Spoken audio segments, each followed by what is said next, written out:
Board Game Maniacs, Maniac Rob here to bring you another exciting battle report. As you can see from the box in front of me here, this is none other than Castle Ravenloft. It's part of the D&D Adventure board game system by Wizards of the Coast.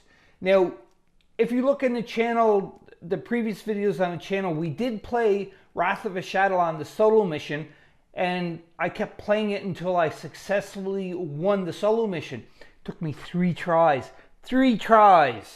to beat that game, that Wrath of a Shadowland. So we're moving on to the next in the series of the Adventure board game system, D&D Adventure board game system by Wizards of the Coast. This one again, Castle Ravenloft. So with this one, in the solo mission, what we're doing is we are trying to escape the dungeon before the sun sets. Because once the sun sets, the master vampire, the head vampire, is going to awake. And he's going to come at us and try to kill us. And maybe turn us into a vampire, turn us into a slave or a familiar to look over him while he's sleeping during the day. I don't know. In any case, we have to try to find the stairway to escape the dungeon before he awakes. And when he awakes, he's coming at us. And we're still going to try to search the dungeon to try to find the stairwell to get us the heck out of there before the sun sets or after the sun sets. Don't make a difference. In any case, I got everything set up. I got the tiles all set up. I got the monsters all set up and everything. And I'll explain more and more before we start this epic battle with the head vampire in Castle Ravenloft by Wizards of the Coast. As you can see, I have all the monsters from the first 4 games from the adventure system by Wizards of the Coast for D&D. The 4 games include Wrath of a Shadowland, Castle Ravenloft, Temple of Elemental Evil, and Legend of Drizzt. I almost forgot the Legend of Drizzt. I don't have Tomb of Annihilation in here with the monsters or cards yet. That is going to be a separate one altogether because I never played it yet. I have the game, but I never played it, so including into this this adventure system, so I want to leave that separate. Now, if you've watched the previous video, the Wrath of a Shadowland, you'll know that in this series we are keeping the same character, the same cards, the same upgrades, and we're building the character up and up for each one so that hopefully it will make it a little easier on me when I'm going to get to the last game. So, again, if you've been following the series, you'll know that the first and second time I tried, I only used 1 healing surge token, which lets me come back to life, but it's a limit. So then the third one, I said I'm going to use 2 healing surge tokens. I'm not going to play the advanced difficulty level. And the same with this. I'm going to use the 2 because I'm not going to play the advanced difficulty level for this. I'm keeping the character the same. I'll go over what character is and how I set up the board and everything else. So just hold on to your hats and let's watch this. As you can see here, my character again still is Athrogate, the dwarf battle ranger. Not ranger. Rager, battle rager. Now, in the Wrath of a Shadowland, I did level up as far as I can remember. If not, I leveled up now, and because of that, I got a armor class of 15, hit points of 10, speed of 6, surge value token is 5. Now, I also have my cards, but with the cards, I keep the cards that I drew plus a treasure card that I found last turn or last time when I played in the Wrath of a Shadowland. What I also have is, because I'm level 2, I did upgrade and I got extra hit points. I increased my hit points by 2, my armor class by 1, my surge value by 1, and I was able to select an additional Battle Rager daily power. So let's look at all of this stuff that I have here.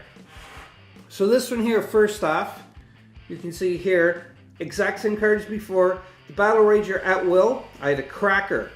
Attack 1 adjacent monster. On a hit, place a -4 armor class token next to that monster. Discard the token when the monster is defeated. That's a really good card. It helped me last time. I also have Whacker, so Cracker, Whacker. Attack one adjacent monster. On the hit, each monster adjacent to the attack monster takes 1 damage. Very good. Now these are my daily powers. I got Morning Star Flurry. Attack each monster on your hero's tile. So that's not a square, it's the whole tile, so which is really beneficial. I got Forceful Strike. Attack one adjacent monster. Hit or miss, move the monster up to 2 tiles. Not squares, but tiles, so I can give him a good shove.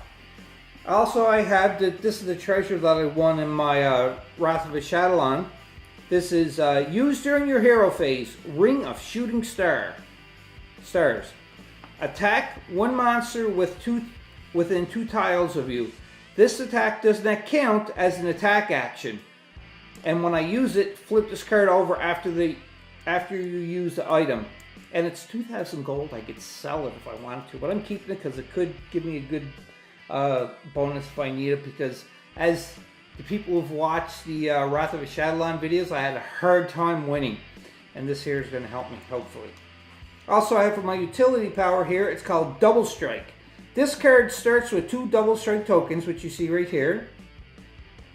You can remove 1 Double Strike token from this card. If you do so, use 2 different attack powers. If there are no Double Strike tokens remaining, flip this card over. If an ability flips this card face up, add Double Strike tokens up to a total of 2 again. So when you're done using it, you flip it over. If one of your abilities lets you to flip this back over, then you put the 2 strike tokens on it and you're good to go again. Smash Device. This is utility power. Used during your hero phase. Disarm 1 trap on your hero's tile. Because I don't like traps. Traps are horrible to me. So you can see here too as well, we start off on the Vampire Count's tile. This is Strahd's Crypt. I could be saying that wrong. And it says you can start anywhere you want on that tile. And that's where I'm starting. That's a close shot of my Dwarf Battle Rager too as well. There, I'm sorry, I'm moving around. Athrogate. So he's heavily armored, you know. He's ready to go in and kill some stuff. Hopefully kill a vampire. This here is the Count himself. Count Strahd von Zarovich. Now he has a mist form too as well, because he is a vampire. He has lots of stuff here that can cause a lot of havoc. Let's look into this closer and we can see what he does here. So Strahd activates at the start of each villain phase. If Strahd has 5 hit points or fewer remaining, and the mist form token is on this card, Strahd transforms into a cloud of mist and floats away. Remove the mist token from this card and place Strahd on the Strahd's Crypt tile. If Strahd is within 1 tile of a hero with the most hit points remaining, he moves adjacent to the hero and attacks him or her with a blood-draining bite. That's not good. And then if Strahd is within 1 tile of any hero, he moves 1 tile towards the hero with the most hit points remaining and attacks the hero on the closest hero's tile with a magical ball of fire. So he's pretty stacked. If Strahd has 5 hit points or fewer remaining, choose a hero controlling the fewest monsters. That hero places a new monster on Strahd's tile. That's not good. Otherwise, Strahd moves 2 tiles towards the hero with the most hit points remaining. He is a level 6 villain, and he has a +8 to his bite, and he has a +8 to his magical ball of fire. He's scary. That is a look at the miniature too as well for Strahd. Yeah, so, you know, I hope I don't encounter him. That is his mist token. And it says on his card right here in the small print, when Count Strahd is encountered, place the mist form token on this card. So I think it may be just a one-time use, but then he can turn into a mist when he starts getting damaged. We are playing Adventure 1, Escape the Tomb. A hero, alone in the dungeon's crypts, must escape before the sun sets and Strahd returns. Goal: find the secret stairway tile that leads out of the dungeon before Strahd defeats you. Number of heroes is 1 hero, solo experience. And pretty much what it is, it tells you how to set this up. So you place the Strad Crypt token on onto the table where your miniature is standing, such as I have there. Then you take the Secret Stairway token and you place it after the 10th tile token after you shuffle them. You can see right there. So number 11 is the Secret Stairway. So you have to find the Secret Stairway. When you do, then you know it's close that you are going to finish the game, I hope anyhow. And also it says here, place the sun token on the first morning circle at the track below. You can see right there, place the sun token circle to start the adventure. Now when it gets to 5, he wakes up. The special adventure rules for this one here is as follows. Whenever the hero explores and draws a new dungeon tile with a white arrow, move the sun token 1 circle to the right on the track.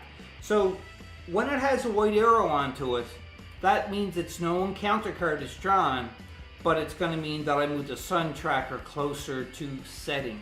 So this time I hope I have more encounter cards than non-encounter tiles. That'd be very horrible. Any case, when you move the sun token onto the last circle of the time track, the sun sets and Strad wakes up. Find the Strad villain card and place the Strad figure on the bone pile on the Strad crypt tile. Strad activates at the start of each player's villain phase. So every villain phase I have, he's going to activate. Victory. You win the game when a hero starts his turn or her turn on the Secret Stairway tile. Defeat. The hero loses this adventure if he or she has 0 hit points at the start of his or her turn and there are no healing surge tokens remaining. Okay, and I've got a little bit of subtext here that you read before you start the adventure, or when you start the adventure. So, you wake up alone in the depth of Castle Ravenloft. The last thing you remember was when the man with the piercing eyes and long cape approached you on the dark street outside the inn. It had to be Count Strad, the vampire. Outside the castle, you know that the sun is high in the sky. You'll have to find your way out of here before the sun sets and Strad returns to finish whatever foul plot he began last night. And then I have a little bit of subtext there when the sun sets to read, but I'm not going to read right now, so you can't look at it. So that, in a nutshell, is how this solo mission is going to play. And I'm going to try not to make any rules mistakes, but if I do, and if you notice that I make them, please comment in the section below. Let me know what rules mistakes I made and refer to a page number into the rule book that I have right here to let me know, just so I can learn from my mistakes. Thank you very much. So let's get on with trying to find a way out of this dungeon from Castle Ravenloft. For those of you that are not familiar with this game or never seen it played before, never seen the other video, this here's a quick reference card with your sequence of play, and I'll go over that quickly. On your turn, complete these phases in this order, so they have to be in the order. Number 1, hero phase. Number 2, exploration phase. Number 3 is your villain phase, and then you just rinse and repeat. So, for your hero phase, if you have 0 hit points, use a healing surge token if one is available. Number 2, perform one of the following actions. Move and then make an attack. Attack and then make a move, or make 2 moves. And then you're going to flip this card over for exploration phase and villain phase. So let's take a look at that quickly. So for your exploration phase, if your hero occupies a square adjacent to an unexplored edge, go to step 2. Otherwise, go to the villain phase. Number 2, draw a dungeon tile and place it with its triangle adjacent to the unexplored edge. Number 3, draw a monster card and place that monster on the new tile. Villain phase. If you didn't place a tile during your exploration phase, or if you placed a tile with the black triangle, draw an encounter card. If a villain is in play, activate it. Number 3, activate each monster and trap you control in turn in the order you drew them. And that is how you play the game. It's a sequence. It's a little sequence of play cheat card, which is great because it does help me out. So the first thing I'm going to do is my hero phase, and I'm going to move and then make an attack, but there's nothing to attack, so I can only move. And then I'm going to do an exploration. So let's see what happens. There I am right there. Athrogate is standing by the pile of skulls. Now, how much you move is determined by what the speed is onto your card. His speed is 6. So these are squares, so these count as 1 speed. Now, and these are tiles. You have to make sure. People get this mixed up. If it says move a monster up to 1 tile away, then you're going to move it up to another tile away. Or it's going to be a square, but mostly it says move a monster up to a tile away and so on. So for now, what I'm going to do is I'm going to move because I can't move an attack. And I'm going to go 1 right there. Now that's the end of my moving part of it. Now I'm going to explore. So I grab a tile stack, I put it here. The arrow, if there's an arrow onto it, well, there's always an arrow. It's either going to be a white arrow or a black arrow. It has to point onto the unexplored edge.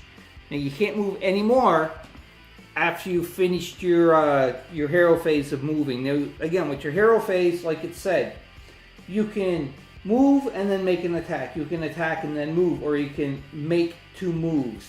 That is your hero phase, not your exploration phase. So my hero phase right now is done, because all I can do is just move. Now we're on to the exploration phase where I grab a tile. Tile I grabbed, Crypt of Barov and Ravenovia, I guess. So you can see it has a black arrow, which means I need to draw an encounter card, and there's also a pile there for where the monsters will go. So you take this and you are going to place it on the unexplored edge, such as this. Get that right there. Now, I have to draw a monster and do an encounter. You can see here I have my little table, my little plastic table, and I got all my cards laid out. So I have to draw a monster. Now remember, this deck, or all of these decks of cards, includes every card that you get in the 4 games which I mentioned before. Anyhow, that is the monster card. Let's see what I get. And it is an Empowered Water Cultist. Armor class 14, hit points of 3. And it says, if the Empowered Water Cultist is within 1 tile of a hero, it moves adjacent to the closest hero and attacks the hero with the Coral Sword. Otherwise, the monster moves within 1 tile of the closest hero. Plus 8 for the attack, and it gives you 2 damage, and move the hero 1 tile. And to kill it, you get 4 experience.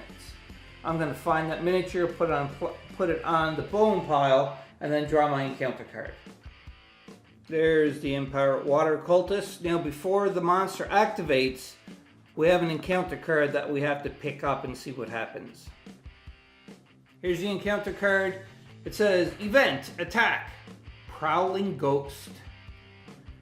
The ghosts of past adventures haunt this room.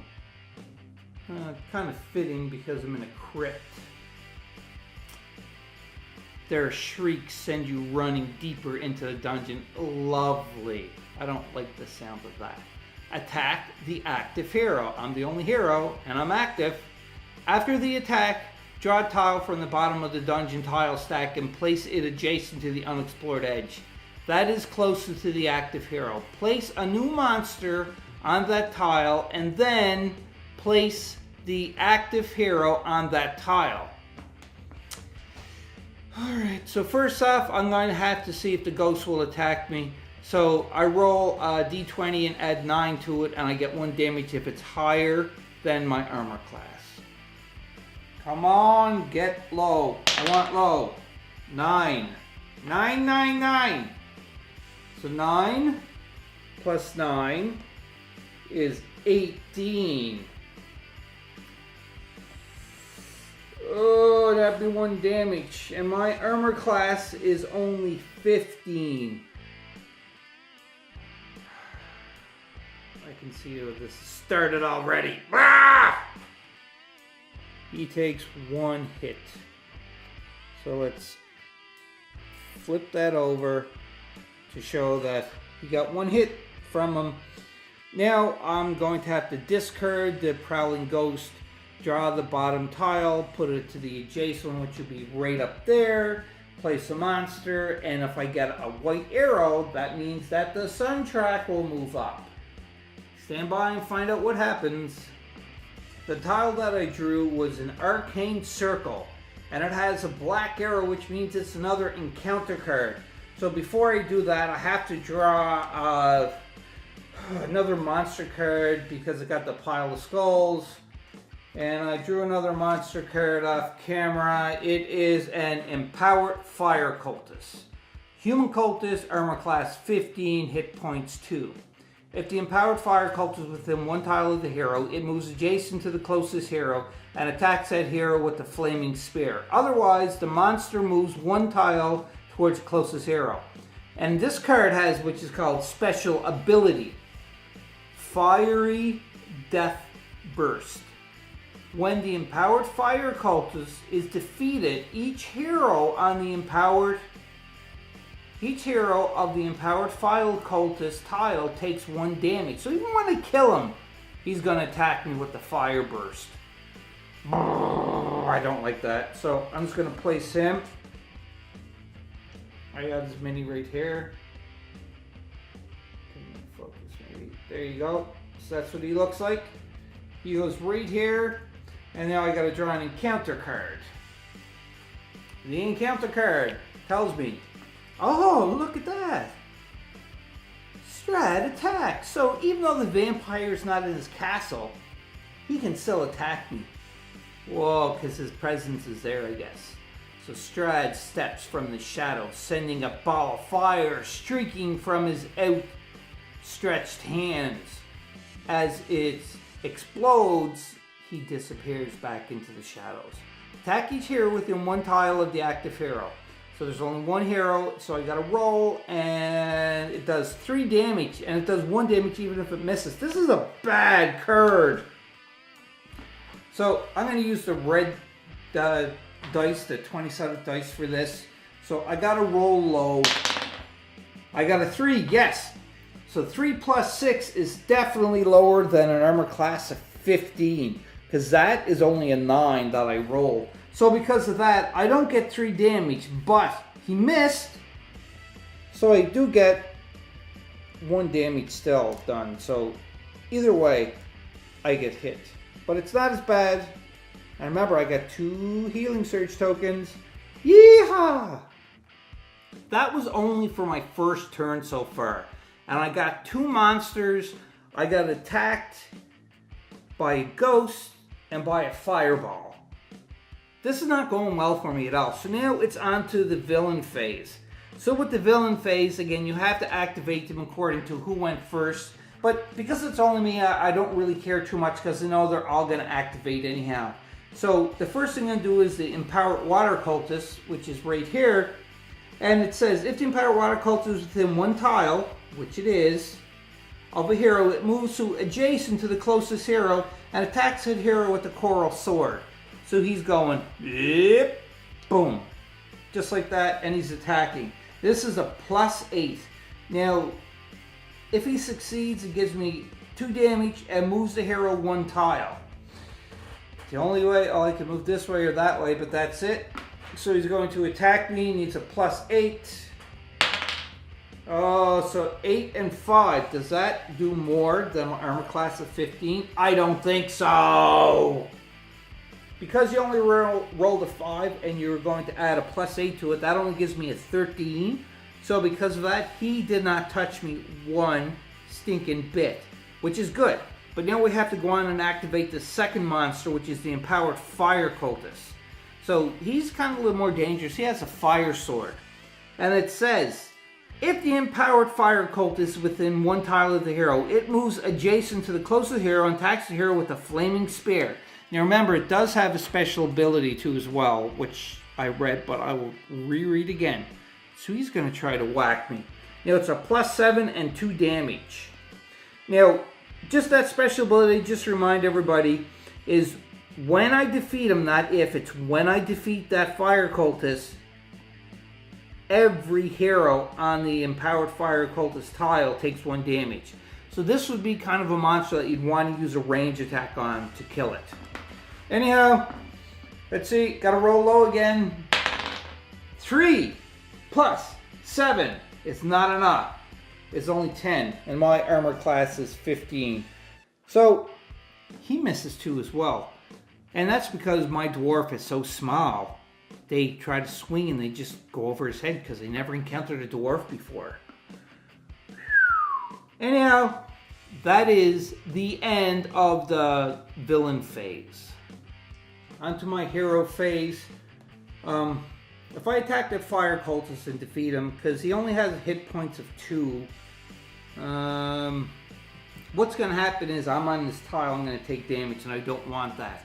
So first what I'm going to do, I think, is I'm going to attack the water cultist, and then I'm going to move, and then probably use my ring of shooting stars and attack the fire cultist, just so I don't get hurt. So what am I going to attack the water cultist with first?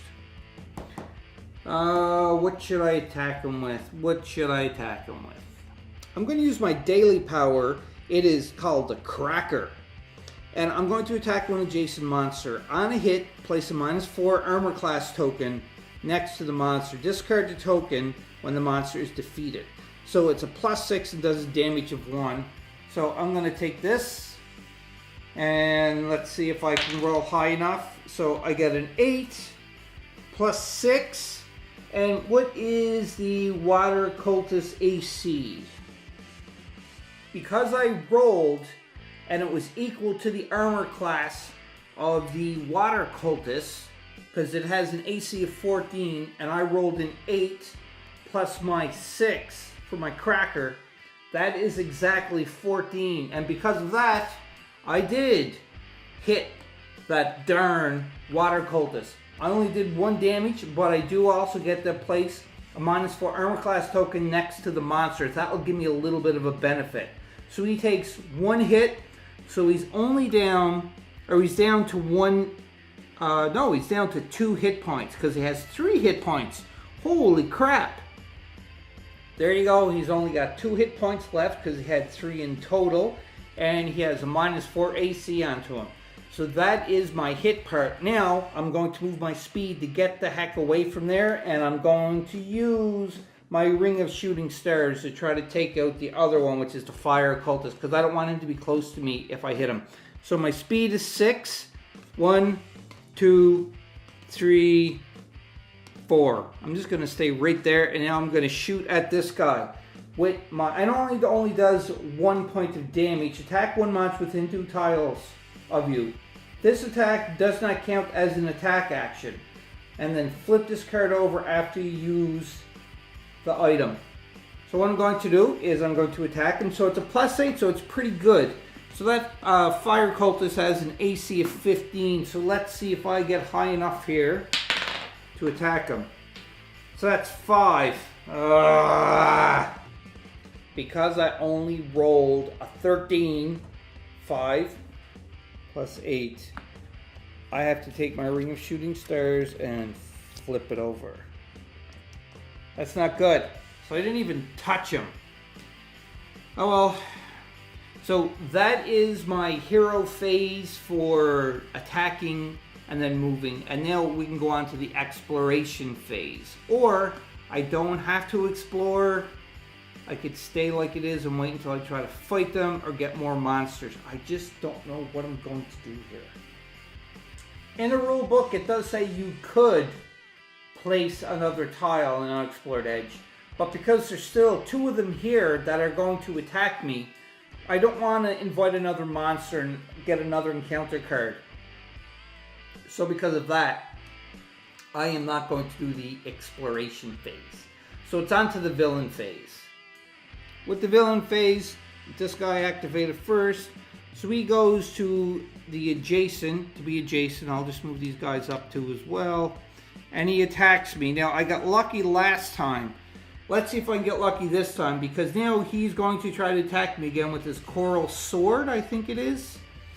Hero attacks the hero with the coral sword. Yes. So it's a +8 to the attack. Let's see what happens. Come on. Roll low. 7. Oh, I'm not even on camera. Crap. 7. Because I rolled a 7, and then you give your bonus of the 8, he does attack me. And he successfully hits. Because my armor class is 15, he rolled with his bonus is going to be a 15. So therefore, it is successful.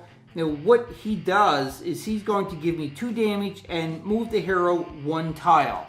So I'm going to take 2 damage and I move the hero back. Because I can't go anywhere else.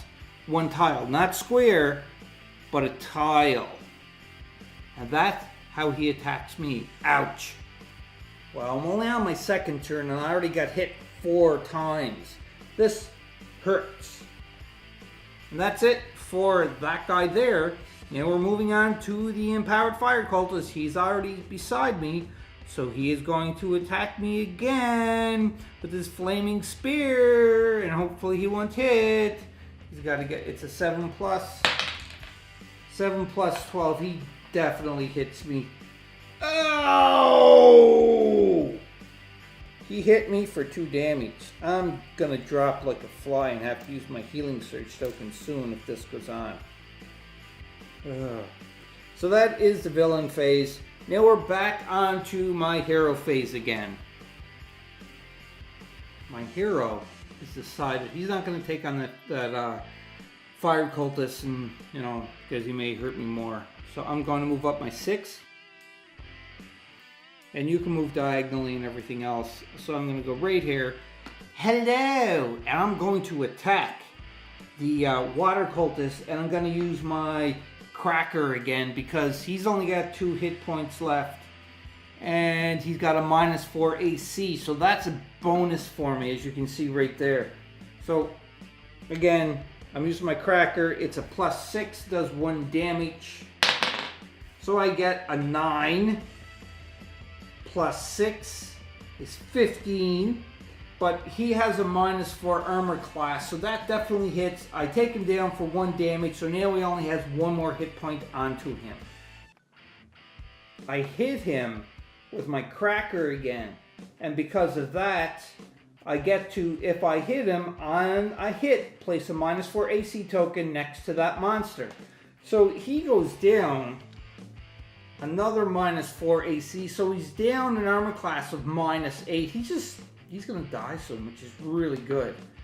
And that ends the hero phase. Now again, I don't want to explore at all because there's still 2 monsters. I'm just gonna keep going like it is. It's on to the villain phase, unfortunately. And we have to do the the fire cultist. No. Anyhow, it don't really matter what order I'm doing these in. I'm just going to do them. He's the closest one there, but just remember, in the rules it does say that you always use the monster that started first. But if this gets out of hand and there's more than 1 monster, I don't got tokens on them saying like, hey, this was the first one, this is the second one, and so on. So I'm just playing it like it is. So the water cultist is going to attack me because he's closest. And then I'm going to do the fire cultist. Water cultist with the coral sword. Coral. It's a +8. Oh, he gets a 19, so he definitely hits me. That's 2 more damage. Right like that. Ouch. Like, I only got 2 hit points left, and I'm a level 2. This is absolutely crazy. So he hit me, and then he pushes me back 1 tile. So, bam! And guess where I go? Right next to the fire cultist who attacks again. So, let's see. I'm rolling really high for these guys, and that sucks. So, it's 7. And he got to 7. So, 7 and 7 is 14. So, because of that... No. It's 8. Sorry. No fire cultists, that's right. So 7 right here. I'm looking at 2 cards at once. I'm getting confused. Very easy to confuse me. So 7 for the attack, plus 7 is 14. But my AC is 15, so it don't touch me at all. Thank God, because if so, that means I would be down to no hit points. That ends the villain phase. Now we're on to the hero phase again. I'm going to do the same thing. I'm going to move up here, and I'm going to attack him. And I'm also going to attack him adjacent to the attacked monster takes 1 damage. On a hit, each monster adjacent to the attack monster takes 1 damage. I'm reading the whacker card, but there's only 1 monster. I should have used that previously, but I didn't. So I'm just going to use my cracker again, and I'm going to try to see if I get it to +6 to what this is. And again, he's down -8 for his AC. Oh, I definitely hit him. And he is dead. Finally, I killed something. Goodbye.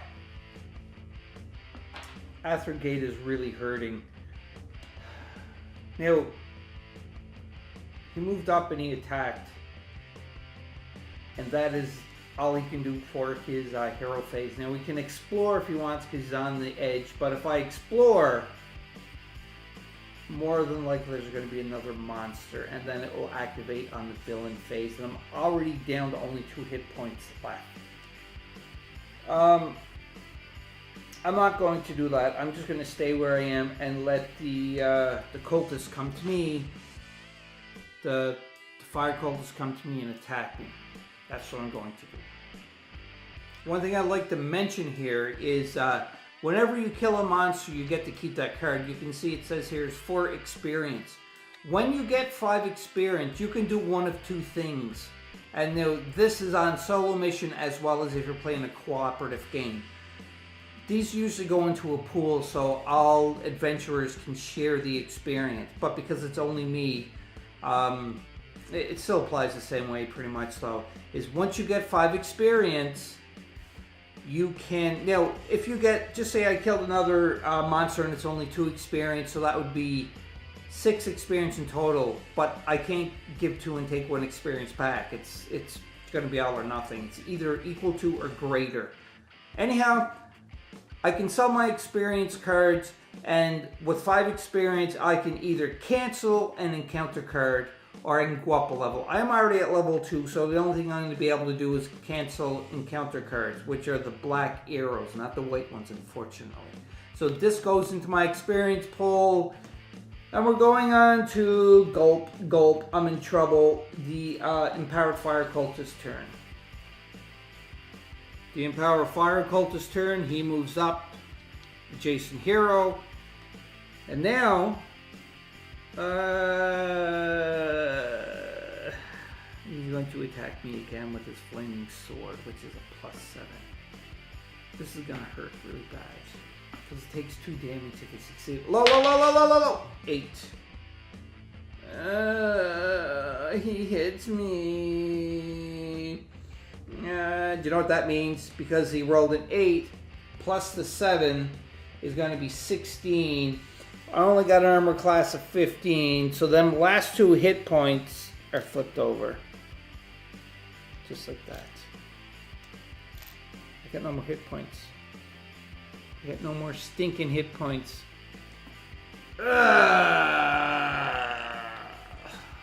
But he's not dead. Because he knocked down all the hit points, I do have what you call healing surge tokens, which kind of surges me back to life. I'm going to spend 1 of them here. And it says here, you use a healing surge token to revive a hero that has been reduced to 0 hit points, which I have done. And you can see my healing surge value is 5, so therefore I get 5 hit points back, which is nothing. This game is not going very well for me at all because I am in deep, deep doo-doo. So I'm back up to life. Yay! Just like that. So I'm gonna, if I destroy him, I'm going to take 1 damage anyhow because he erupts into a ball of fire. But I'm gonna fight him anyhow. That's it. He's got 2 hit points and I didn't even touch him once. So I am going to hit him with my cracker again, which is a +6. And his AC is 15. So I get a 2. Don't even touch him.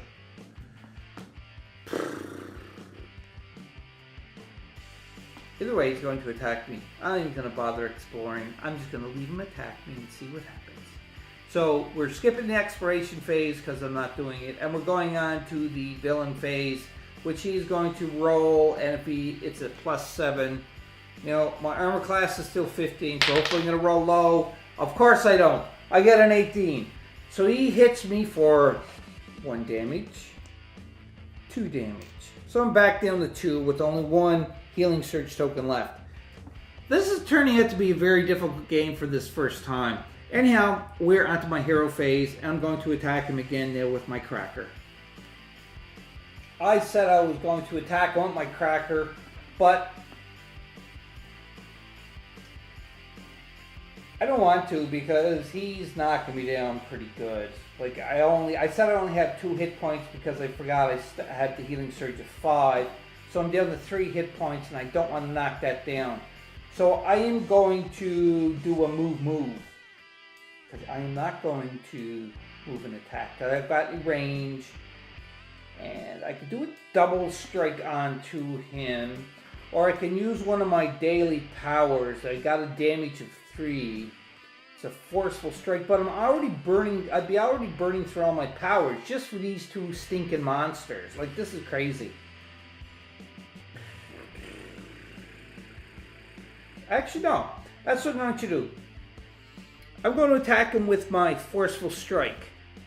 1 hit sends Athroggate's foe tumbling back. Attack 1 adjacent monster. Hit or miss, move the monster up to 2 tiles, which is pretty good. Now, if I hit him, it's a damage of 3. If I miss, it's still 1 damage, and that is exactly what I'm going to do. I'm going to use a forceful strike on this guy.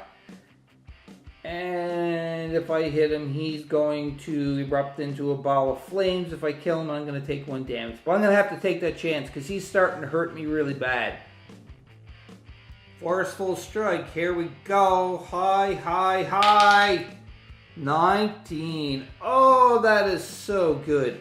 Now, Athrogate got a power, which is a critical hit. When you attack and roll a natural 20, you deal a +1 damage. But in roll a natural 20, I only got a 19. But still, it's good to know that. So every character card has special abilities. That's one of the special abilities. He's also a forceful striker. Whenever you hit a monster with an attack, you can move that monster 1 square in any direction after all damage is dealt. So I forgot to do that when I attacked the other one previously, but I'm going to move ahead. But just take that as a word of advice. Make sure you read your cards very well and remember. Anyhow, that's a 19 plus my forceful strike of a 6 plus 6. It's 3 damage. So he gets hit. So I'm going to flip that over though because it has to flip it over. So he gets hit and it's a 3 damage. He's only got 2, so he gets killed. Oh boy.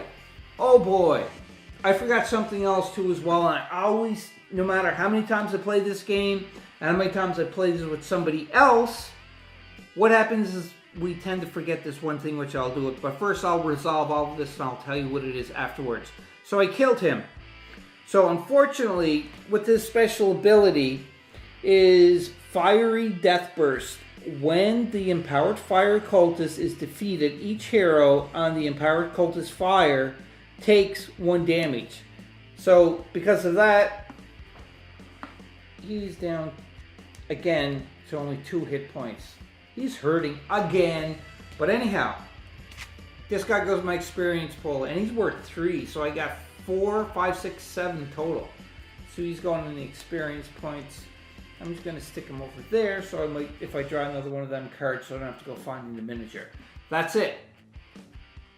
The one thing that I forgot to do, which I forget almost every game, I forgot it also in the other video that I've done in the past, and that is every time you kill a monster, you get a treasure. So because I killed the 2 monsters, I get 2 treasures. So I just drew 2 treasure cards. Let's see what they are. So 2 treasure cards, just gonna flip them over. Hopefully it's something good. Item, Bracers of Defense. This enchanted armbands absorb damage. Ooh, this is good. When you take damage, reduce the damage from the attack by 1. Flip this card over after using. That's not bad. So if I get hit by 2, I'll only get it by 1.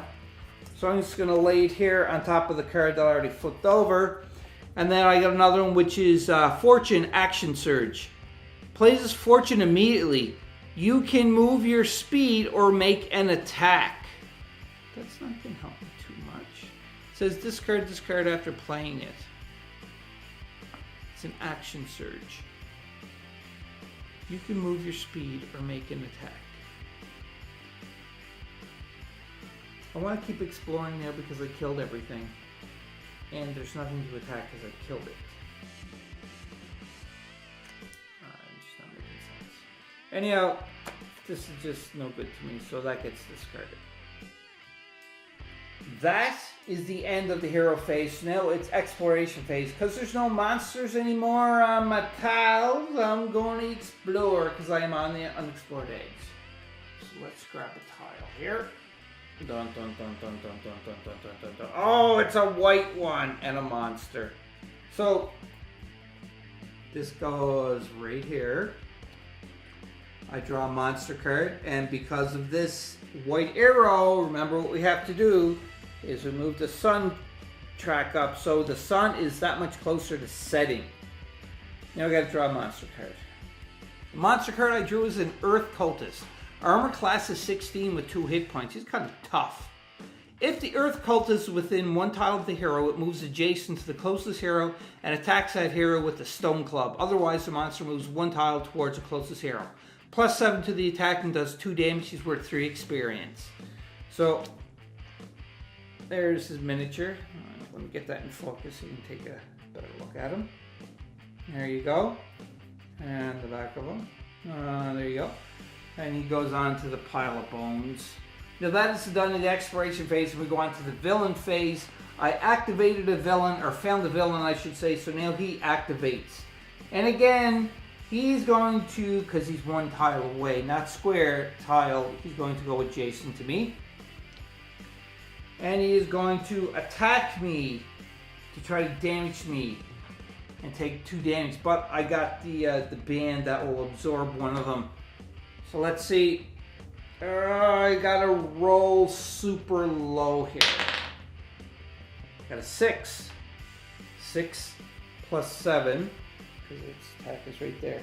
It's certainly not enough to penetrate my armor class of 15. So he fails at his attack. Thank God. On to my hero phase, and I'm going to attack this Earth Cultist. Again, you guessed it. With my cracker, if I hit him, it's a -4 AC. It's only 1 damage, but still. And I get a 13, plus my 7 is way more than enough to get past his armor class of 16. So therefore, he's going to take 1 damage and a -4 AC. Now I can move up this my speed of 6. But that's still going to put me still 1 tile away from him unless I do a diagonal move. So 1, 2, 3, 4,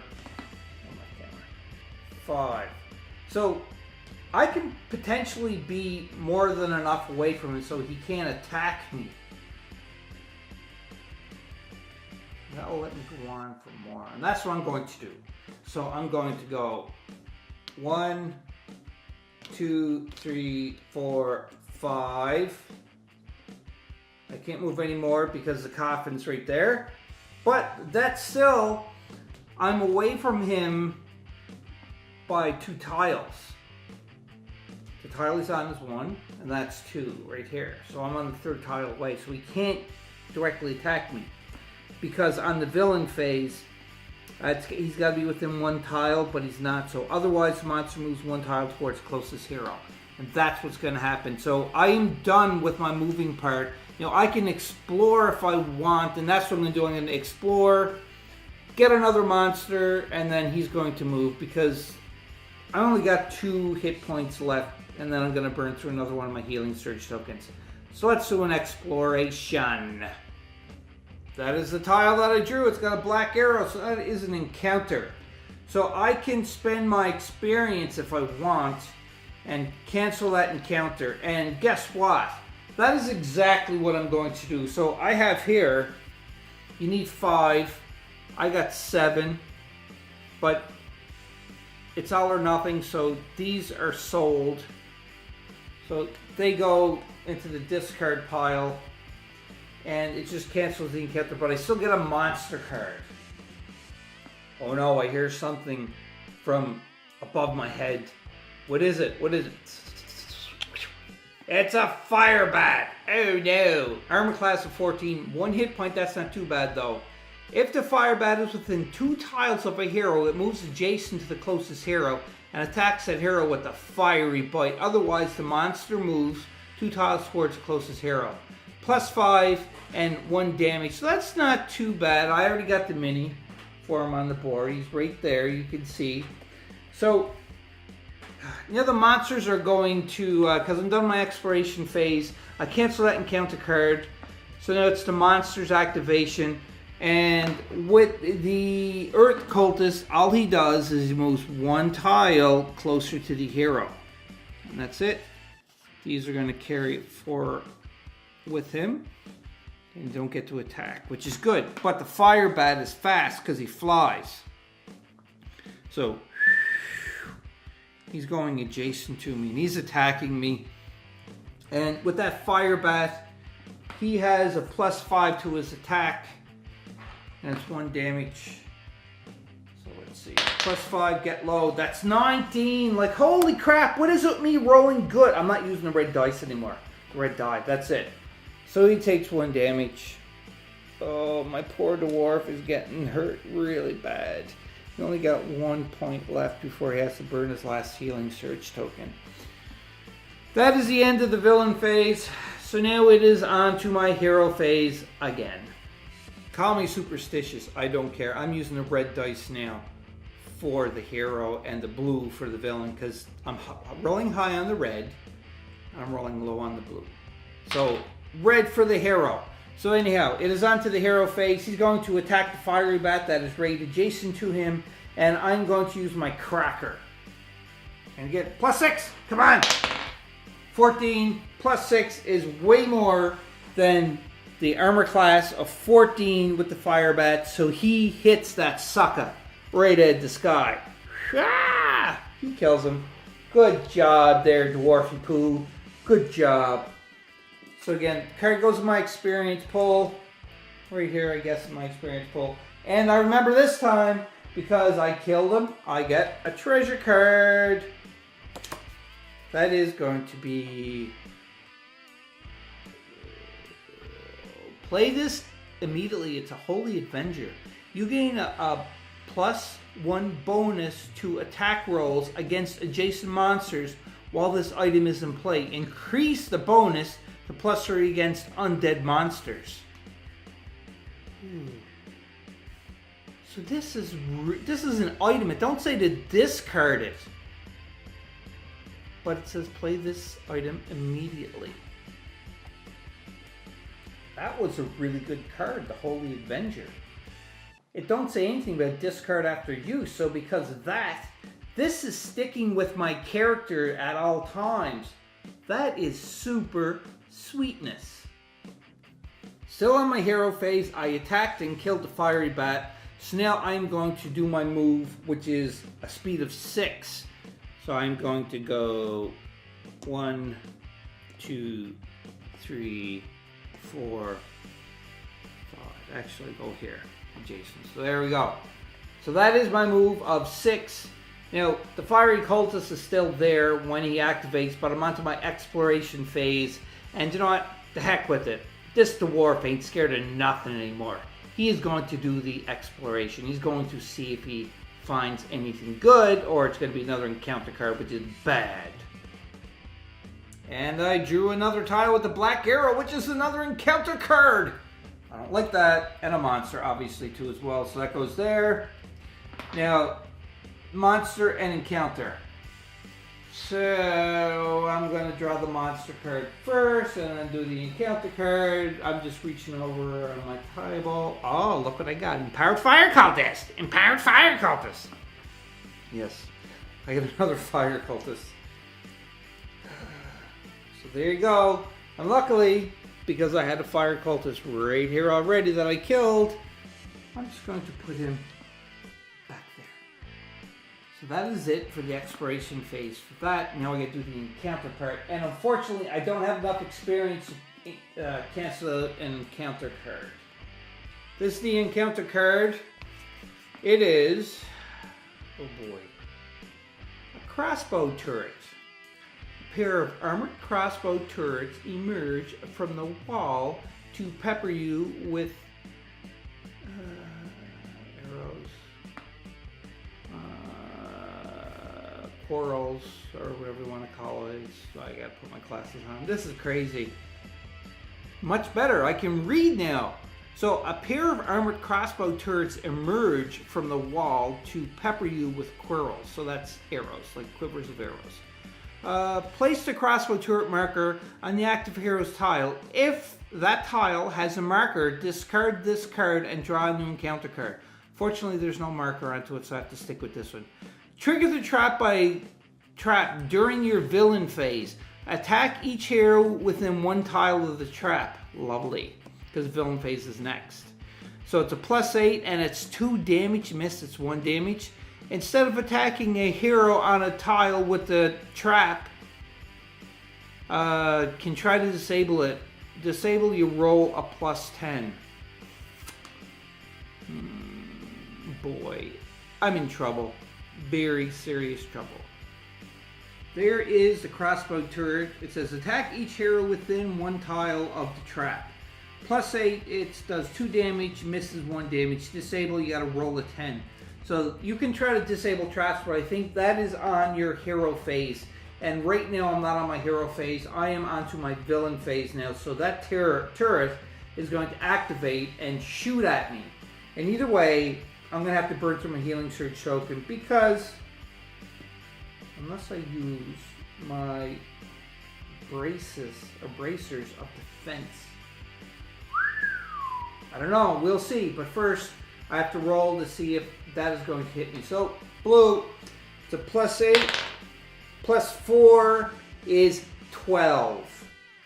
And my AC, as you can see, it's a 15. I'm glad I switched them dice because of that. It missed me, but it does still 1 damage to me. But I have what you call bracers of defense. Because of that, these enchanted armbands absorb damage. When you take damage, reduce the damage from the attack by 1. So I'm going to reduce this by flipping it over. And it was only 1 damage because it missed. And because of that, I'm not taking any damage. So I still have 1 hit point and 1 surge token left. Woo! That was probably a really silly thing for me to do, come to think of it. Too late now, because we're still in the villain phase, and now the Earth Cultist and the Empowered Fire Cultist get activated. So with the Empowered Fire Cultist, he is within, like, he's past 1 tile away, so he can't attack. But he does, however, move up 1 more tile. So as you can see right there, he was here, and then this is squares, this is tiles, so he moves up 1 tile. And that's all he does. So then we are on to the other fire cultist there, because, sorry, this was the earth cultist, that was bad. But now this is the fire cultist turn. With the fire cultist, he is within 1 tile from me, so he's going to move adjacent right here.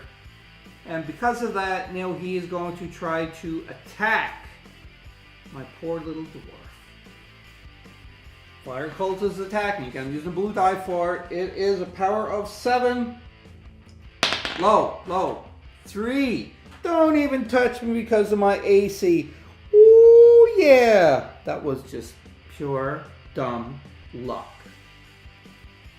We are on to the hero phase. Now, if I want to try to disable that trap, I can either roll and get a 10 plus to disable it, or I can use my smash device. Use during your hero phase. Disarm one trap on your hero's tile. Flip over after use. Guess what? I flipped it over. That card is now disabled. That trap, I should say, is disabled. So now I can do whatever I want. Oh yeah! I have a little dilemma here. And the dilemma is that because I only have one hit point left, I can attack the fire cultist, and I also got that Holy Avenger, which gives me a +1 bonus to attack rolls against adjacent monsters while this item is in play. And it increases to a +3 against undead monsters. Now, the fire cultist, though, he's a human cultist, so I'm not gonna only get the +1, but that don't make a difference. Because if I hit him and kill him, just by fluke, then he is going to explode, and I take 1 damage, and that goes my hit points. So that's not a good idea. That's a dilemma. Should I hit him, or should I run away? So I'm thinking maybe I should move down, and if I can move it past him to the next tile, I should say right here, I'm moving my hand and not even on. So if I can move down and pass here and attack him, then I am 2 tiles away from him. He's not going to get a chance to try to attack me, but where he only has 1 hit point left with the -4, chances are I can destroy him. So I may do that instead with the Earth Cultist. My speed is 6, so that's what I decided to do. I moved here to go behind the Earth Cultist, and now I am going to attack him again with my Cracker. So it's a +6 attack, and if I hit him, he gets a -4. But he only has 2 hit points, so if I hit him, he's going to die anyhow. And I also get a +1 bonus to my attack roll. So let's see. That's an 8. +9 +6 is 15, and his armor class. His armor class is a 16, but because of that -4 AC, it drops it down to a 12. So therefore, guess what? My plan worked out fine, because he goes, I killed him. That's right. So he's dead. I get his card from my experience pile, so that's a +3 experience. So I can remove these things off right here. I'm having a hard time keeping everything on camera today, and I don't know why, but he's dead anyhow. So because I killed him, I do get, ta-da, another treasure card. My treasure card, this one here says, Lucky Charm. Use this item after any die roll. Reroll the dice. Discard after use. So that's good. So I get to reroll if I want for that. So that's not bad. Not this one, but for the next die roll. But then it gets discarded. Anyhow, so I moved and I attacked. He's dead. So now it's on to the encounter phase, but I can't do any encounter because there are no unexplored edges near me. I originally would go to the exploration phase now, but because there's no unexplored edge, like I said, I can't do that, so we go directly to the villain phase. Now with this fire cultist, he is not in range, and when he's not in range, otherwise a monster moves 1 tile towards the closest hero. So he will go right here. Now I said too, as well as previously, I couldn't move onto a coffin. You can treat these as like the square zones or squares. So I could have done that, but it's too late for that. It don't make a difference anyhow. So he is here, and that ends the villain phase. And we're back on to my hero phase. For my hero phase, I'm trying to keep avoiding this fire cultist because I'm hopefully just going to get lucky and pull a card that will give me more hit points or so forth. I don't think they exist. But we'll see, because I don't want to burn through my last heal surge token. So what I'm planning on doing then is I'm just going to do a double move which is double run, and I'm going to go all the way up to here so I can explore the next edge. I think that is the most logical thing to do right now. His speed is 6, but I could do a move, which I did, so you double it, so that's 12. It only took 11 to get up there. So I'm up there, so I'm on my exploration phase, so I grab another dungeon tile. And it is another encounter and monster. So I'm going to place this down. So do I want to try to avoid the encounter if I have enough experience points? Let's check my experience pool to see if I do or not. Sadly, my experience pool, I only have 4 in total. So therefore, I cannot avoid the encounter. And I don't have any card that will be able to do that. So I have to draw an encounter card. I am in big trouble, I think. Alright, I got the black arrow, but before I draw the encounter card, I have to do a monster card and then go on to that. The monster card that I drew is called the Hobgoblin Fighter. Armor class 15, hit points of 1. If the Hobgoblin Fighter is within 1 tile of the hero, it moves adjacent to the closest hero and attacks each adjacent hero with a sword. And it's a +7 with 1 damage. He's worth 2 experience. So that's what happens, and I found the miniature and I put it right on the bones. Now, I find this very easy because I have all the sets. I said because twice. I have all the sets, so I separated them all and I laid them out because I like mixing them all together. But I don't have to search in a box or a container to find them. They're all laid out according to color. So I just go from the picture and the color of the miniature and I find them super easy. That's a pro tip for everybody. Not really, just common sense. Before the monsters activate on the villain phase, we still got to do the encounter. So this encounter says, trap, alarm, lovely. The distant clatter of bells echo through the crypts, drawing monsters out of their lairs to attack. Place the alarm marker on the active hero's tile. If the tile has a marker, discard the card and draw a new encounter card. Trigger the trap during your villain phase. Place a new monster on the unexplored edge that is closest to the alarm marker. Instead of attacking, a hero on a tile with the trap can try to disable it by rolling a +10. So that is the alarm. So what I have to do here is I got my encounter card, which is an alarm, which is right here. I got that ready too as well. And I place it onto the tile. I'm just going to lay it right there. So, and now I got to take a monster and put it on the edge of an unexplored closest to it. And the closest one is right here, because this one here is way too far down. So I get to draw another monster card. Yay me! Hey, what did I draw? Another fire cultist! Yay! I try to avoid this guy. Now there's 2 of them here. Well, fire cultists which I keep beating for some strange reason. And they always keep coming back. And I have my empowered fire cultist, empowered fire cultist, and hobgoblin fighter. Lovely. So what's the difference between an empowered fire cultist and a fire cultist? That answer is pretty simple. I just looked at the cards, and the difference is the attack for this is a +6 for just a fire cultist. An empowered fire cultist is an attack of +7, so it's higher. 3 experience as in 2, that's different. You get 1 damage and 2 damage for this. Both of them will also explode and give the 1 damage to whoever's on their tile. But the difference is the power ratings into this. So he's a little bit weaker than the empowered fire cultist, but in either case he still blows up, which I don't like.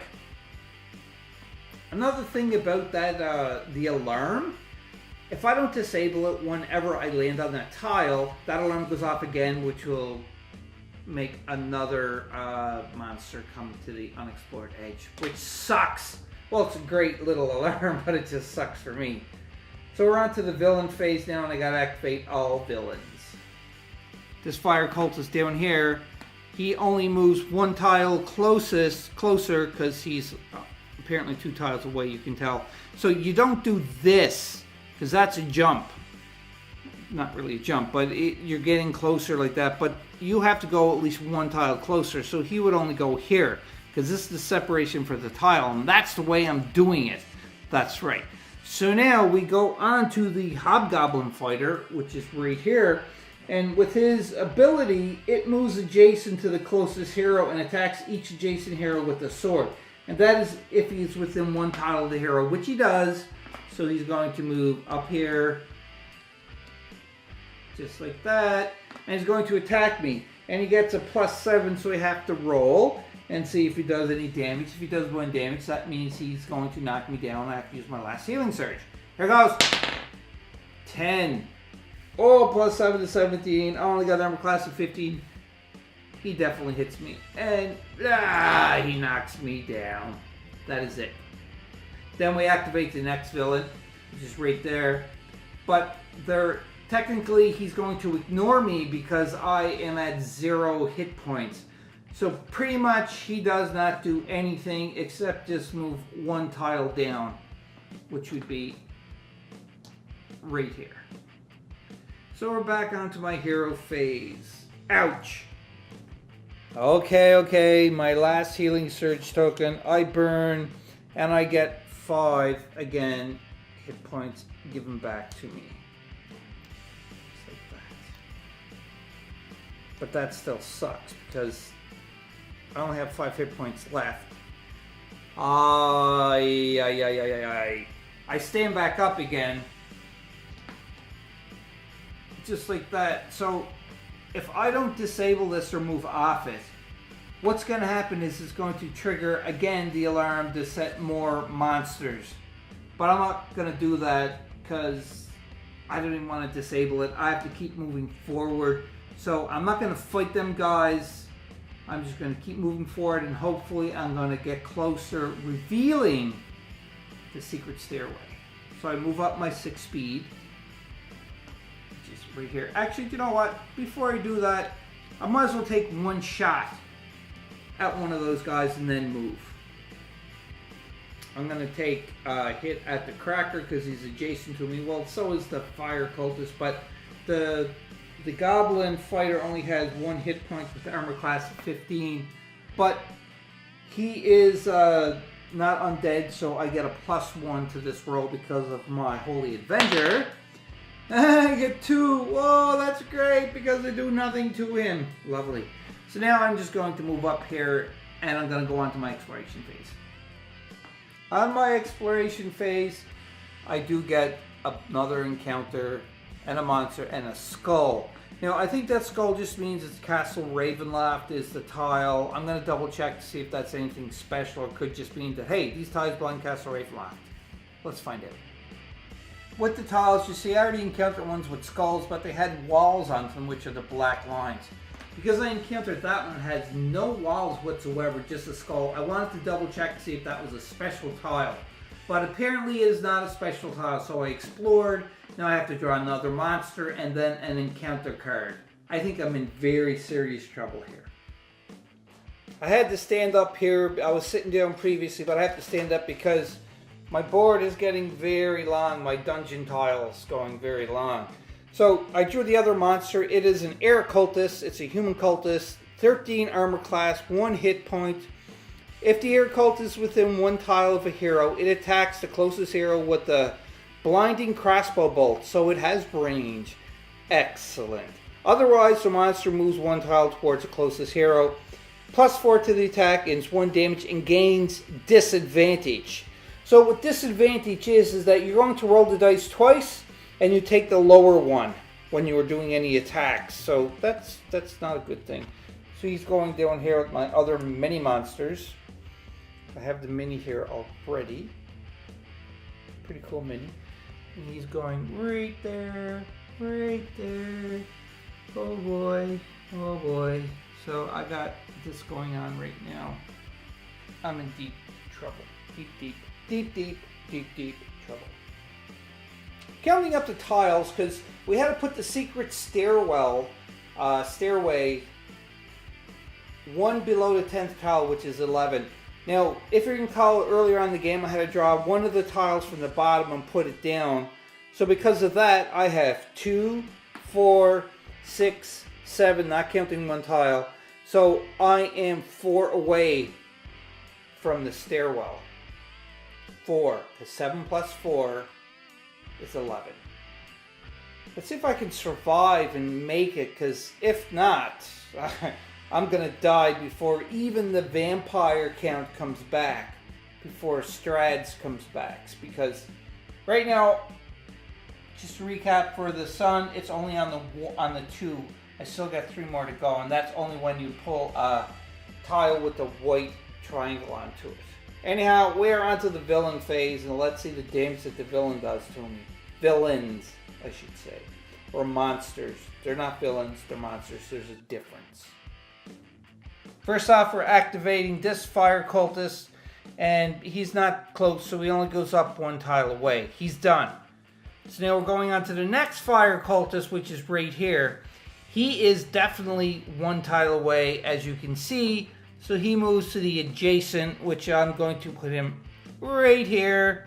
And he's going to attack me. Lovely. With his fiery staff. And again, this is the fire cultist, not the empowered fire cultist.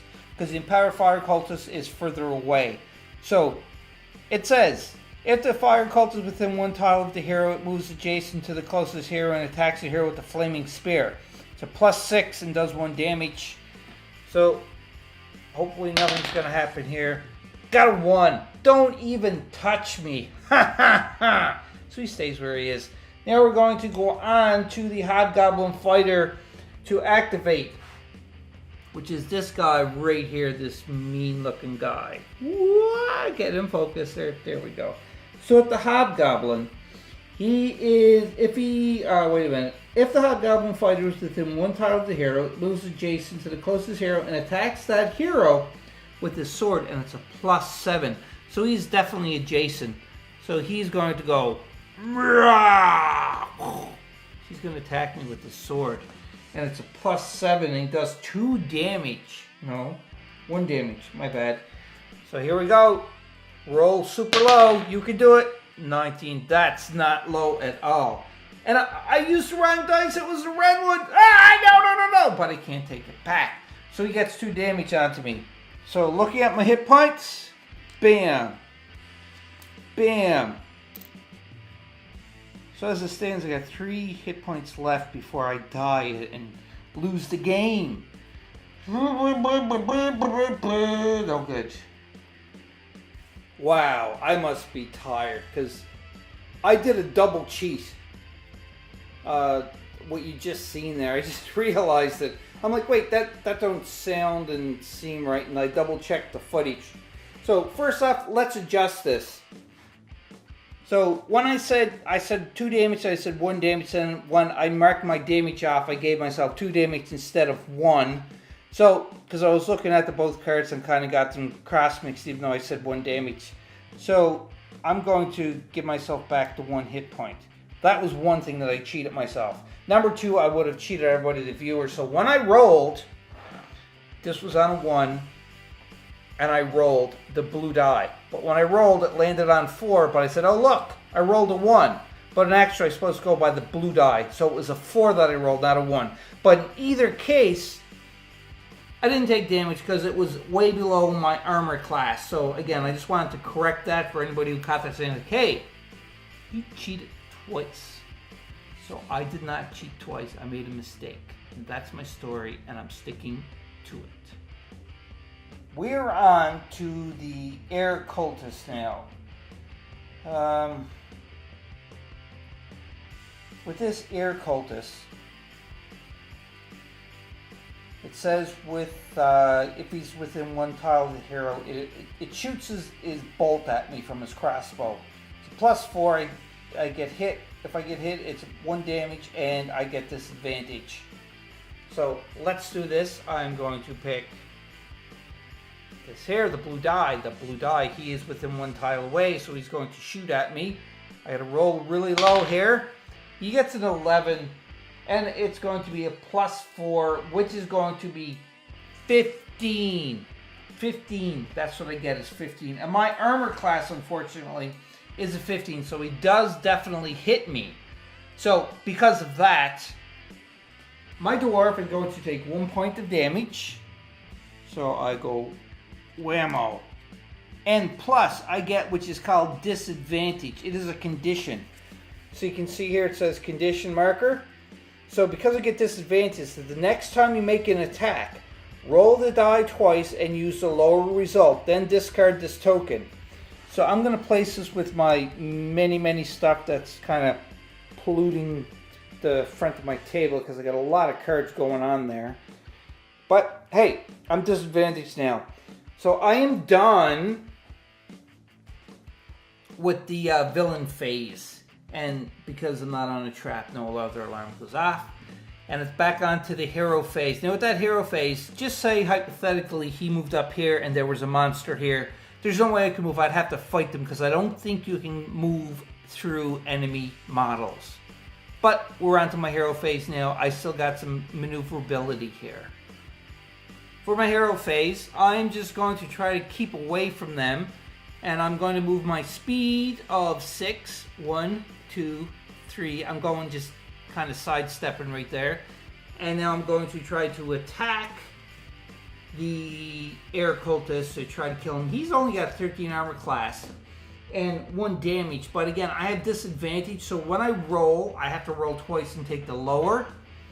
So let's see, that's the first roll, it's 12, and oh, I didn't say what I was attacking with. I was attacking with my cracker like usual, and it's a 6, a +6, so that hits it, so I gotta roll again. And I get 13, so I have to take the 12. But even though if I take the lower one, I still hit him. And when I hit him, I kill him because he only has 1 armor class on, or he only got 1 hit point, and I passed through, penetrated his armor class, so he's down. So I kill him, and I get a treasure. Treasure. The air cultist goes into my experience pool, and then I'm going to find out what treasure I get. Treasure card. Play immediately. Amulet of Protection. You gain a +1 bonus to your armor class while this item is in play. Oh, and look, there's no discard, so therefore that's another one. So I get an extra armor class, plus I get my Holy Avenger, which is really good. That's a really good treasure. I'm happy with these two. Now, this is just phenomenal. And before I forget, I did do the disadvantage thing, and it says after you do this, you then discard this token, so that is gone. I am on my the unexplored edge, so I grab another tile right here, and it is another encounter card. Yay! And another monster. So I'm gonna place that here. Now I think I do have enough points in my experience pool that I can cancel that encounter. Let me double check, but I'm almost certain I have 5 now. If you look at my cards, I got 1. And 3 is 4, and 1 is 5. So I can sell these and cancel that encounter before even looking at it. Now, I've seen this game played before where they would look at the encounter and decide if they wanted to cancel it or not. But that in the rule book, it does not say that. You have to just say, okay, I'm going to cancel it or not. And that's before you even flip over the card. So because I canceled it, because I'm selling my 5 experience points to cancel encounter, I don't even know what that encounter is, so I just keep moving on. But I still get a monster card to place on the pile of bones. I swear I shuffled these cards several times. Because of that, I shouldn't have got another cultist. But I guess cultists are the theme for this game for now. So another air cultist. So what I'm going to do is that air cultist that I killed, I'm just going to bring him back up again and put his miniature right here on there. Now it is on to the villain phase again. For the villain phase, we'll do the fire cultist first. So again, not in range, so he moves up to here. So next we're going to do, let's just do this guy right here. And he's the Hobgoblin Fighter. Now he moves within 1 tile, or 1 square adjacent, so he's just going to pop in over there. Just like so, and he's going to attack with his sword. So, it's a +7 with 1 damage. Rollo, 19, he don't. He hits me for sure, so he takes me down 1 damage. Oh boy. So, I'm down to 2. Oh, actually, hang on a second. Whoa, I might not want to do that yet. I was going to do the Lucky Charm, reroll the die, but I'm going to hold on to it. So yeah, I'm just going to drop down. Just like that. So his turn is activated. Now I'm going to go on to the other fire cultist and move him up right here, because he would go right there. And he's going to attack with his flaming spear. Alright, now again, remember, he's the fire cultist, not the empowered, because the empowered is behind. Empowered is right here, and the normal one is here. So we got to roll for this. Gets a 6. Now this is a 6, and a +6, which is a 12. Now I have the bonus, which is the Amulet of Protection as a +1 to AC. But even still, if I didn't have that, I have a 15, so he did not hit me. That is lucky for me. The last monster to try to shoot me, or attack me, is the Air Cultist, and he's got the crossbow, so he shoots. He's kind of a little lower level, but I shouldn't say that too loud, because he's probably might be able to hit me. So that's a 10. And with this crossbow, he gets a 4, so that's 14. So even still, again, where mine's a 15, he misses too as well. I got so lucky there. So lucky. So we're back onto the hero phase. Now, because you see there's 2 guys there, 2 monsters, and 1 there, I want to try to move to keep going, because I know I'm very close to getting the stairway, and I'm down only 2 hit points. So because of that, I'm going to try to just kill this hobgoblin right here. He's only got 1 hit point. When I say hobgoblin, it's a hobgoblin fighter, obviously, but an armor class of 15. So I'm going to try to hit him with my cracker and see if I can do some damage. Because I have Holy Avenger, again, it gives me a +1 bonus to any attacking adjacent monster, which he is, but he's not undead, so I don't get the +3. So anyhow, let's see here. It's a 6+ attack because I'm using my cracker. And I get a natural 20! Woohoo! The Hobgoblin Fighter only has 1 hit point. I obviously went past that and killed him. But just to show you, if he had 2 hit points, I have what is called critical hit. So when you attack and roll a natural 20, you deal a +1 damage. And on top of that, I get a +1 to my attack roll. So I would have destroyed him. So, because that would be like 3 hits right there. But he's dead, so I get a treasure. Bye. For my treasure, because every time you kill a monster, you get a treasure. This is Fortune, short rest. Play this Fortune immediately. Flip up one of your used powers. Discard after play. Oh, nice. So I'm able to flip up one of my powers. So does that mean a treasure too as well? I'm not 100% sure about that, so I'm just going to stick with power-wise. If everybody thinks or knows differently, please reference the page number to the rule book and in the comment down below to let me know different. Or even if there's like a FAQ, that's a newer updated one. In any case, I'm going to flip over one of these. I can't remember what they are. I'm going to have to look and decide. But this gets discarded now. I decided to flip over my Forceful Strike. Attack one adjacent monster because it is more powerful, and if I miss it still gets 1 damage. The other one was about a trap, but I'm going to leave that one flipped over. So that is my attack for that. Now I can move, and I'm going to move and explore for sure. I'm going to move up to the unexplored edge, which is right there, and then I'm going to get a map tile and see where I'm at. This is the map tile that I drew. It was the Crypt of Artemis. It has an encounter and a monster. Oh, I'm not liking the encounter because that could totally just wipe me out now. So anyhow, I had to draw a monster card, then an encounter card. The monster card that I drew is a rat swarm. It's an animal It has 12 armor class, 1 hit point. If the rat swarm is within 1 tile of a hero, it moves to the closest hero tile and attacks each hero on the tile with the multitude of bites. A +7 attack and 1 damage, and it's 1 experience. Okay.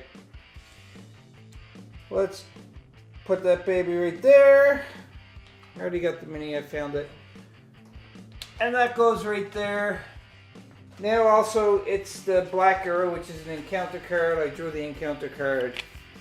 And this here is Gasping Tides. A wave of water clutches at your belongings. A wave inside a dungeon? What? Don't like that. Your hero takes 1 damage and you discard 1 item treasure card. If you do not have an item treasure card to discard, your hero takes 2 damage instead. I only got 2 hit points left. That could kill me if I don't have an item treasure card. Let me look. First off, I do take 1 damage, so I'm down to 1 final hit point. Oh, my both healing surges are done. 1 hit point, I'm in deep trouble. So now let's look at the treasure card. So I have an item, Amulet Protection. I really don't want to do that. Holy Avenger, a +1 bonus to your attack roll. I don't really want to lose that. I have ones that I've used that flipped over. Take a look and see if I can use one of these. Ring of Shooting Star, that's actually still a good one. Lucky Charm, reroll a die. That's not bad, I could probably lose that one. And Bracelet of Defense. Do you know what? I'm going to lose Lucky Charm for the reroll. Why not? Alright, so that is the encounter. So I'm down to 1 hit point, so I could be dead here. Because I only got 1 hit point left. I'm in so much trouble.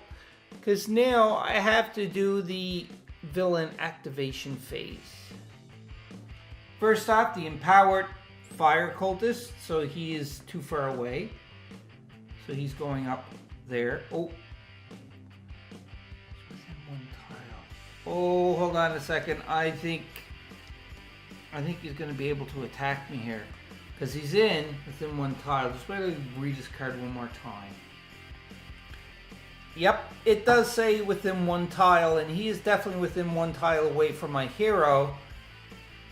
Don't look like that because he's so far away, but it is, so he's going to have to come up here. And he attacks me. This is not a good thing. This attack is a +7, so if I get high, I'm done. I'm dead. Please, please, please. 7 and 7 is 14, and I got an AC of 15 plus an added bonus, which gives me 6 because of my Amulet of Protection. So he misses. Whew. That's scary. Now we got to move on to the Fire Cultist, which you see right there. So he is within 1 tile, the other Fire Cultist. So again, he is going to, oh, actually, yep, he's going to have to go adjacent, which is right here, and he's going to attack the same way. Here goes. Roll low again, please. 8. Because I rolled an 8, and he's not empowered fire cultist, he's just a fire cultist. His attack is less, so he don't touch me either. This is so lucky. I wasn't sure about the line of sight and so forth into this game, so I had to look it up. And it does state that you can't trace diagonally for number 1 between tiles, not squares. Squares you can, tiles you can't. And also too as well, if you're blocked by a wall, it just can't be hit. So he cannot shoot at me. This is a good thing. So because of that, he just is going to move. Otherwise, the monster moves 1 tile towards the closest hero. So one tile would be here. Because he can't go up there, he has to move there. So I'm safe there as well. So the last thing is the stinking rat swarm to see if it's going to damage me or not. With the rat swarm, what it does is it moves, if it's one tile away, to the adjacent, and it attacks. So this could be the end of my hero, or he could just, you know, run away from the rats. Well, just avoid them. I'm really scared for this because this could end the game totally right here.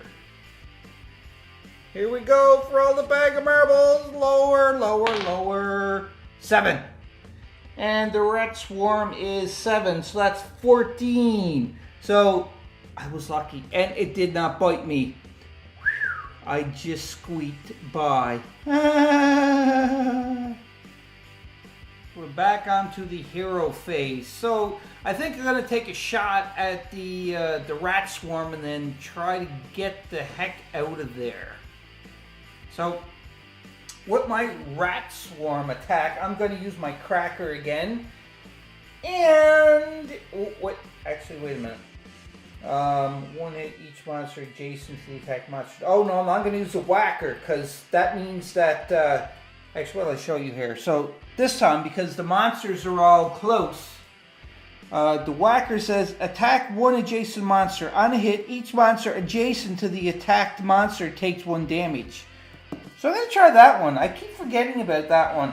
So here we go. Wish me luck, because I'm going to attack him with my whacker and see if I kill it and take damage to other ones nearby. I need high. 15. Yes. Plus, I get my bonus. It don't really make a difference because the rat swarm has only an armor class of 12. So because of that, this rat swarm goes squeak, squeak, goodbye. Sorry, Mickey. And I killed that. And also, too, as well, is any adjacent monster takes 1 damage. So the fire cult is going to take a damage. And he is still adjacent because you can go diagonal through tiles, but not, squares, but not tiles. So both the fire cultists is going to take 1 point of damage as well. I just looked on the fire cultist one, not the empowered, but the fire, which is this one, and he only has 1 hit point, so he takes 1 damage. He's dead.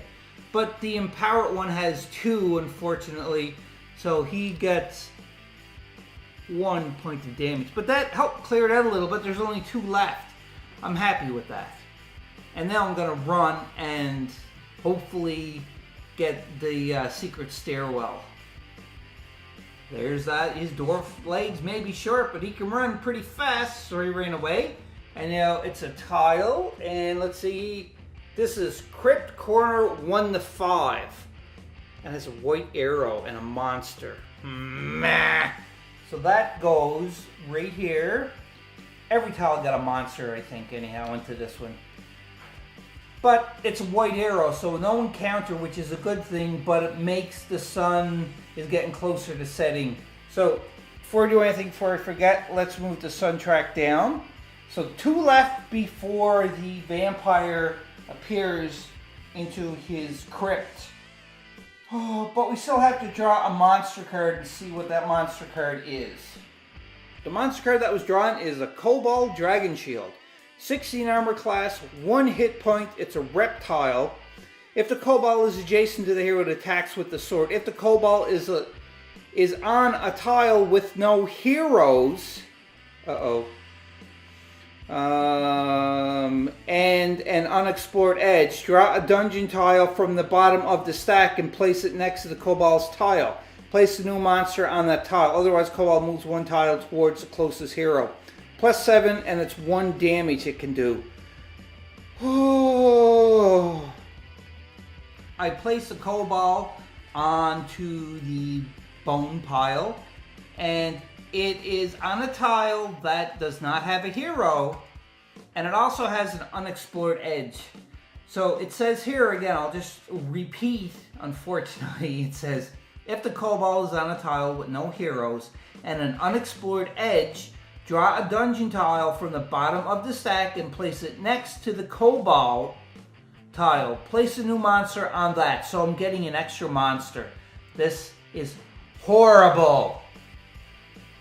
The other dungeon tile, monster, but a white one. I get no luck with this game whatsoever. At least it's on an encounter card though.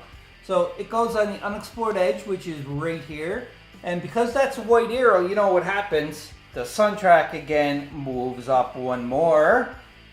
Oh, and a monster card with a new monster.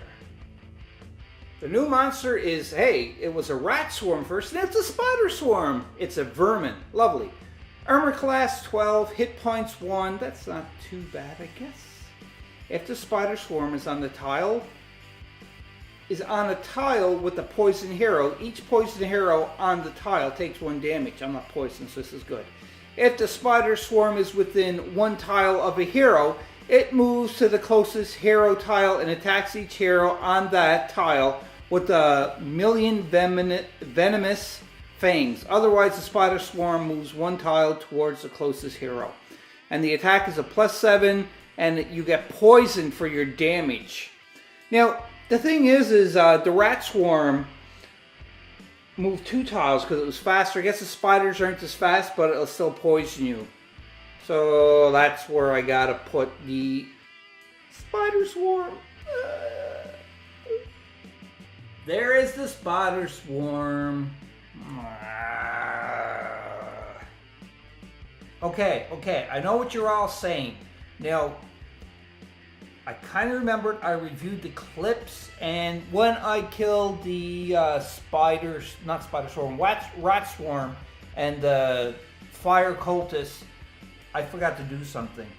And I know everybody's probably thinking that, yes, you did forget it. But I'm going to remember now. And that is, I forgot to grab treasure cards per kill. I killed 2, so I get 2 treasure cards. Oh, I keep forgetting it, like I said, and I'm guilty for forgetting. Because I'm playing by myself, I'm just going to grab 2 treasure cards. But I would think that if you forget and you're playing, now you know it's a co-op game, cooperative game, the other player might say players might say yeah, you forgot, so it's too late. But it's not too late for me because I'm the only player. I'm grabbing 2 treasure cards. That's it. I'm doing it. 2 treasure cards. Please say, oh crap. Please say I won the game because that would be happy. So this one here, Fortune, Battlefield Promotion. Nice. You have survived many trials and they have made you strong. You're right, I survived a lot of trials so far with that. Play immediately. Your hero is now level 2. I already am level 2. If your hero is already level 2, another hero of your choice becomes level 2. Discard after playing. Oh. So this is discarded because I'm already level 2 and there's no other players. That sucks. Second treasure card. Potion of Healing. What? Potion of Healing. This glass vial contains a thin liquid that tastes like honey. Used during your hero phase. Your hero or one adjacent hero regains 2 hit points. Discard after use. Yeah, I'm the only hero and I definitely need hit points, so I'm saving this for me until my hero phase. That finally finished my encounter phase. That was a long one because I'd forgotten. Plus, I got the Kobold Dragon Shield, which I had to give another tile and another monster. So now it's the villains. I think I'm dead here. I really think I'm dead. So let's start off with back here. So first off, the Fire Cultist, if he's 1 tile away, which he is, he goes up 1. Hello, how you doing? I'm gonna kill you now. Ha ha ha ha ha. I need to roll low. It's +7 for his attack. 2! Oh! He missed. So next it is the Air Cultist. And with the Air Cultist, it does say on his card, if the Air Cultist is within 1 tile of a hero, it attacks the closest hero with a blinding crossbow bolt. It is within 1 tile. I'm not hiding behind anything except for the Fire Cultists, but I think they can shoot through enemy models. I don't think that's a That's a big deal. I'm going to say yes to that, but I'll double check the rule book. Checked in the book, and I can't see anything about that you cannot shoot through friendly models, or in this case, an enemy model through an enemy model into a hero model, which is a friendly model. So it can do that. So he is going to shoot with his crossbow, and he gets a +4 to the attack. And if he hits, I gain 1 damage, and I also get a disadvantage. Roll. Whoa! That's a 6, in case you're wondering. So, with the 6 plus the 4 is only a 10. He misses. And too bad you couldn't say, okay, well, if he misses, he hits his buddy. But I can't do that. So, we're on to the second last, I should say, enemy that's going to attack me. I must have horseshoes tied around my neck or something. So anyhow, this kobold is going to attack now. Technically, I made a mistake here because it is the villain phase. So when I put this onto it, I did the kobolds by putting the new tile and the monster, because it says right onto his card how to do that onto the villain phase. So he don't do anything, he just stays where he is for now. But now we have to do the spiders right here. And 2 tiles away, and only moves 1 tile. I remember reading that, so it is going up 1. So that's it. Very, very lucky for my hero. So it's on to the hero phase, finally. And you know I'm using this right at the beginning of my hero phase. Use during your hero phase. Your hero or one adjacent hero regains 2 hit points. I am the only hero. I discard this afterwards, unfortunately. Too bad this was an ongoing thing you could use each turn. But that's discarded, but I get 2 hit points back. That card was much needed. 1 hit point I already had left, so that's 1 hit point. 1 hit point. So I'm back up to 3 hit points. I'm still in this game. Oh, I'm going to have to recount the tile and see how close I am. I know I shouldn't have to because, you just keep playing it. But this game has gone on kind of a little bit of a distance, and it's very difficult. And I know that I should be close to that secret stairwell. So let's count. So we place this one down from the beginning. So that don't count. So remember, it's supposed to be the 11th tile. And then I draw one from the bottom.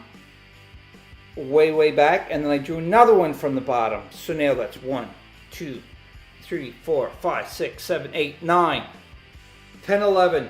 2 tiles left. 2 stinking tiles left, and I bet you I'm going to get killed before I get to the stairwell. Or I'm going to see it, and it's just going to wave to me saying, hello! And that's going to be it. Anyhow, we're on to the hero phase, and I think I'm going to try to run away. I know I should try to probably kill that fire cultist, but again, I only have 3 hit points left, and if I kill him, again, it is an empowered fire cultist. It blows up, and I'm going to take 1 damage. I made another mistake. I just realized that, because when there was the other fire cultist here, but does that count because I didn't strike him? It's just kind of like an ongoing effect. I really don't know about this decision here, because that fire cultist... Why don't I review the footage? If he is not totally adjacent to me, and if I was on another tile, that would mean that I don't get damage. I'll be back in a second. I gotta double check that clip. So I reviewed the footage, and unfortunately I did make that mistake. I was on the same tile as that fire cultist, and it got destroyed. So you have to say what's on the card. You have to follow the effects. That simply means I had 1, because I also checked how many hit points I had left at the time. I had 1 hit point left. That would have gave me the 1 hit point damage. That would mean that I lost the game. I can't believe it. That's so darn close. Well, at least I caught the rules mistake. Now what's going to be an insult to injury is I'm just going to check the tile stack here and see what would have been the next one. Okay, so, you know, I could have died possibly. I get 3 more hit points. I would have had 3 hit points if I, you know, kept playing and ignored that rule, but I can't. So this one here then is just another tile. And a white one, that would mean the sun tracker would go up 1. But that would mean this one here, if I did my math properly, is the secret stairway. Let's see if my math is proper. And it is. Look at that. So I was so close. That is just putting salt on the wound right there. That is horrible. Very bad, because I was so close. So close. But because of that rules mistake that I made, and I didn't take the 1 hit point off because I killed that fire cultist, it knocked me down. My last hit point that was left. That is very sad. Very sad indeed, because I lost the game. No. And we all know what that means. That means that attempt number 1 has failed to try to escape Castle Ravenloft's dungeon. But at least I didn't get bit by a vampire and get either, you know, made into a familiar or, you know, killed by the vampire by draining out my blood. At least that's a bonus, I guess. Oh, that hurt so much. In any case, don't cry over spilled blood. Just keep pushing forward. And that's what I intend to do. I'm going to come back to this game, play another round at some point, and if I fail at that one, I'm going to play another round. And I'm going to just keep continuing on until I finally beat the solo mission from Castle Ravenloft, the Dungeons and Dragons game by Wizards of the Coast.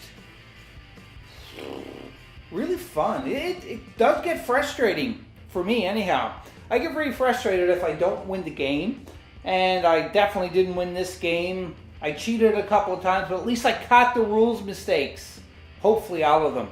If I didn't, and you notice any more rules mistakes, please again comment down below. Let me know the rules mistakes that I did make, and also refer to a page number in the rule book so that I can learn from my mistakes. Please, please, please, and thank you very much. So I hope you enjoyed this battle report for Castle Ravenloft. I certainly did, as much as I was frustrated because I didn't win and I had a hard time with it. That don't mean anything, because that's what games are about. The games are playing board games and tabletop games. You know, you could be like, oh yeah, I'm going to win.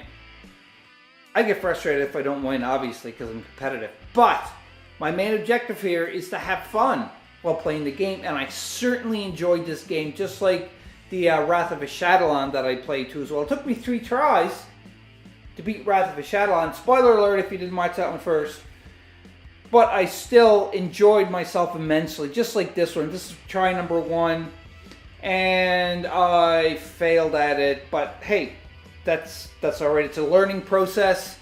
I'm learning the rules. I'm learning different strategies of what I could do better. And that is, what I could do better is just win. That's right. So until next time, I hope you enjoyed this game, because I certainly did. Have some fun playing your Dungeons and Dragons games by Wizards of the Coast, the adventure board game system, or even just a role-playing D&D. I used to play that when I was a kid and I loved it. I'm starting to ramble on and on here. Anyhow, have fun playing games. I hope you enjoyed this game. If you like this, you want to see some more great content, you know what to do. Click the subscribe button, comment the heck out of it, give me some thumbs up, like it. You can even share it if you like, because I'm definitely not quitting at putting some more content out for other board games and tabletop games, because I love playing them both.